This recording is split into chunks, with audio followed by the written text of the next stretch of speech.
Hi, I'm Alex, and I'm just going to jump right in because if I talk too long, then I waste too much time, and then my phone cuts out before the video's over. But I'm going to be reading again today.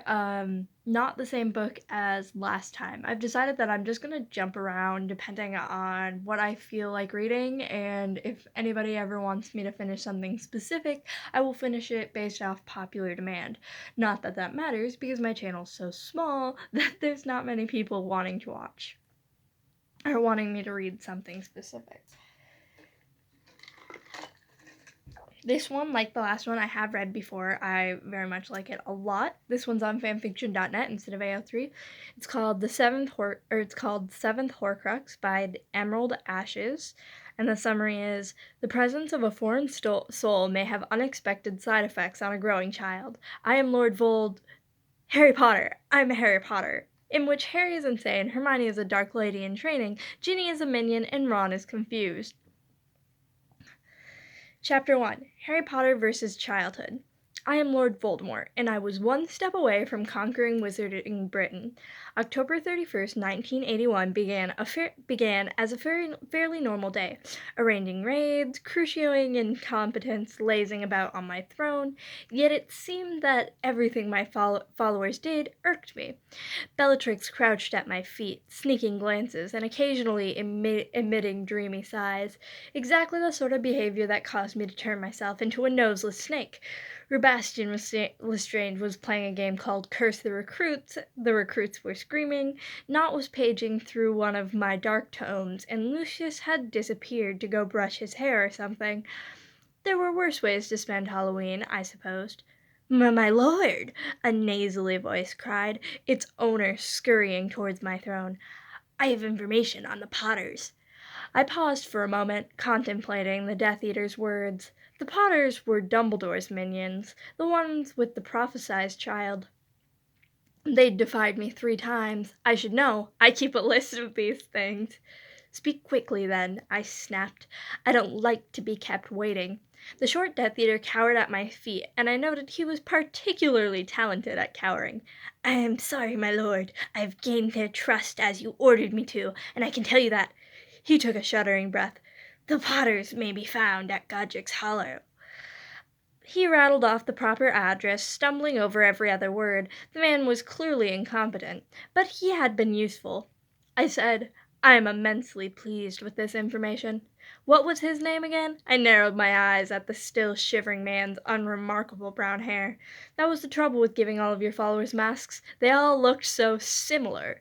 After a moment of silence, I murmured, My faithful servant. Thank you, my lord, he simpered, bowing again and again. By the 5th time, I'd become peeved, and, with an idle flick of my wand, slammed him into the stones. You are dismissed. The bleeding man stumbled from the room. Seizing the opportunity to escape my followers, I gracefully rose to my feet. I shall be busy for some time. Do not kill any of your fellow Death Eaters without my permission. I sternly eyed Bellatrix. We hardly need a repetition of Valentine's Day. Bellatrix bowed her head suddenly. Yes, my lord. After a minute, she perked up. This was almost certainly a bad thing. May I help you to dispose of the blood traitors, my lord? Her dark eyes widened, and she batted them at me. Disgusting. Bellatrix looks almost like a child begging for a puppy. Observing the manic grin twitching to life on her face, I resolved to never again use Bellatrix and the word puppy together in the same sentence. No, I said a touch too quickly. Clearing my throat, I clarified. This is a simple mission for I, the Dark Lord Voldemort. Your addition would be unnecessary. I turned away from my pouting follower. Bellatrix was a wonderful asset, loyal, powerful, and bloodthirsty, yet her eagerness could be grating. I walked quickly down the gloomy hallway, swept through the heavy door, and, my ears popping as I exited the wards, apparated mid-stride. I appeared in the middle of a quiet street in a village known as Godric's Hollow. I had been here once or twice before to observe Dumbledore's residence, know thy enemy and all that. It was still fairly early in the night, and a few trick-or-treaters wandered between houses. They stole glances at me and my, to quote them, bloody brilliant costume.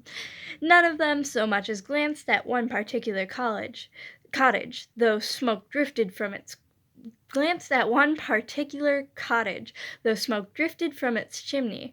Considering children and their gluttonous fixation on candy, I could only presume I'd found the correct address. I didn't bother with the subtle approach. In a moment, the door was blasted off its hinges, and the screaming had started. Again, I'd like to stress that this had, so far, been a perfectly normal day. The father was quickly dispatched, and I merrily climbed the staircase, following the hysterical sobs of the mother and child. I'd never considered myself a violent man, but there is a certain satisfaction in winning, even if my opponents are severely outmatched. So what if I like to draw it out of it? The Potter woman flung her arms out in a pitiful shield. She looked feral, eyes wide, limbs shaking. "Not Harry! Please, no, not Harry! I'll do anything!" she cried. I offered her a chance to live, because, contrary to popular belief, I can be nice. I'm also quite the conversationalist when my companion isn't trying to lick my boots. Seriously, who does that? But I digress. The Potter woman had finally used up my patience, and I killed her with an Avada Kedavra. I laughed, the sound nearly drowning out the baby's sobs. So, this was the child of prophecy. Was it? Pathetic. "Avada Kedavra," I said. The baby watched the spell curiously. He screamed, I cackled, and the room turned green. Suddenly I experienced a sensation that felt suspiciously like dying, and like dying horribly, and lost consciousness. My memory of the next few years is rather confused. That day, October 31st, 1981, marked the end of my reign and of the First Wizarding War. It also began my second life. This time, I was going to do things a bit differently. I am Harry Potter, former Dark Lord. In retrospect, I have absolutely no idea how Horcruxes work. I probably shouldn't have made one, let alone 5, based on only 3 paragraphs of description, which mainly centering on the mechanics of the ritual and not the effects. But I had limited access to the restrictions section at the time, and I was a very enthusiastic youth. It originally assumed that they would make my body invulnerable, but that was clearly not the case. Perhaps they bound me to the world, allowing me to possess those weaker than myself. Obviously, the Potter child had succumbed to my greater force of will. I suppose that made as much sense as anything. On that note, what about the prophecy? This would be easier if I knew it in its entirety. It was possible that I'd already fulfilled the blasted thing. My body was incinerated by my reflected spell. Did that count as being vanquished? I was Harry Potter now, and I could hardly vanquish myself. My questions would go unanswered for some time. The Dursleys immediately sensed my evil. This was particularly impressive since I took several months to properly remember my time as a Dark Lord, yet they deemed me a monster upon arriving on their doorstep. Amid the humiliation of diaper changes, tentative steps, and lisping words, I took great satisfaction in my caretaker's building horror. Even as a baby, I could still strike fear into the hearts of filthy muggles. I started small as I relearned the art of wandless magic. Forget to feed little Harry, and Dudley's bottle explodes. Insult him, and your tongue starts to swell up. Go ahead, lock him in a cupboard. He'll always find his way out, and you will somehow find your way in. Even misfortunes that cannot possibly be my fault, such as Vernon's demotion at work, were attributed to my malice. I, of course, never argued against anything that made me seem more powerful. The Dursleys eventually decided that they feared my dark presence more than Dumbledore's threats. They dropped me off at the orphanage, the firehouse, and deep in the wilderness. They even called Child Protective Services on themselves repeatedly, yet I was always back in the morning. I blamed Dumbledore. I was 5 years old when Petunia Dursley realized she would never be rid of me. I know this because she started sobbing while insisting that she would never be rid of me. Thick as they were, the Dursleys eventually realized that the only way to live unharmed was to accommodate my desires. It was the childhood I had always dreamed of. During those early years, I had a lot of time to think. From a few expeditions into the wizarding world, I cobbled together the state of things. I had obviously vanished, and my followers had either been arrested or rejected me. Meanwhile, everyone believed that Harry Potter was an amazing, incredibly talented child. Not an accurate belief. I'll admit I'd grown weary of being a Dark Lord. It was boring. The Death Eaters were annoying, and I had no particular interest in reigning over a nation of mindless sheep. There was a certain charm to fighting against Dumbledore, the wily fool, and murder is a good stress reliever, but perhaps it was time to discard my previous life. This new identity could open doors that my previous self had foolishly closed long ago. It was time to return to my first dream, teaching.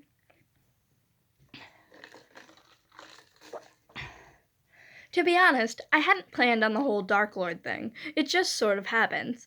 I'd always wanted to be a professor, either defense against the dark arts or just of the dark arts. The latter wasn't exactly taught at Hogwarts, however, and Hogwarts was my first true home. My greatest desire was to return to it and live there forever. With my original Horcruxes created and hidden away, I might have become as much of a fixture of Hogwarts as the poor idiotic Binns. That dream was crushed by Dumbledore. His first official act as headmaster was to deny me the position, after a very strenuous job interview, I might add. Offended and heartbroken, I cursed the DADA post and stormed out of the castle. So there I was, depressed, unemployed, and increasingly intoxicated. I slumped across the Hogshead bar, accompanied by a few of my old Slytherin buddies. We were reminiscing, telling racist jokes, and complaining about all the Muggleborns stealing our jobs. At some point, we got onto the topic of the abysmal education provided by Hogwarts. Turning away, a young, eager, intelligent, if slightly evil, job applicant showed a startling lack of foresight. Kids nowadays don't know anything, I slurred. I bet the six of us could take out every one of the half-wits they're graduating and show them exactly how much they suck at defending against the dark arts. Then they'd have to hire me. That's the last thing I remember of that night.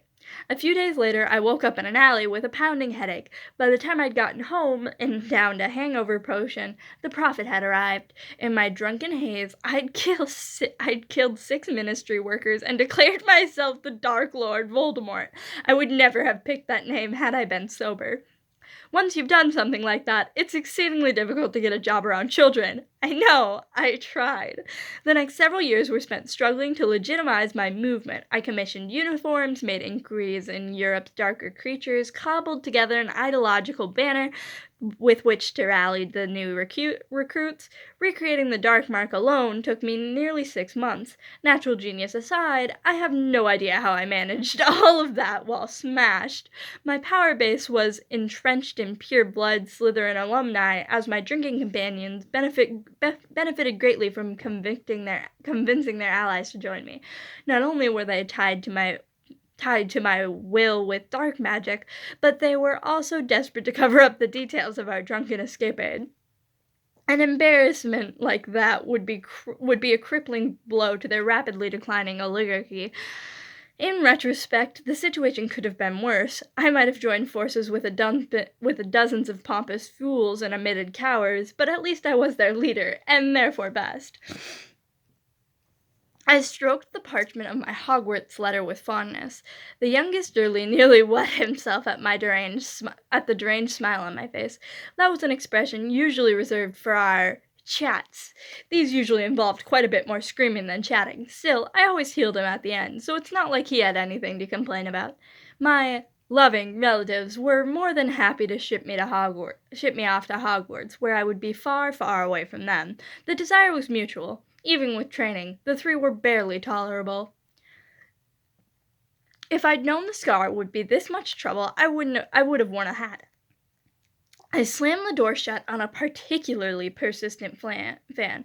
Sure, I liked groveling as much as the next Dark Lord, but for a stranger to actually try and kiss my robes, honestly, whatever happened to keeping a respectful, reverent distance?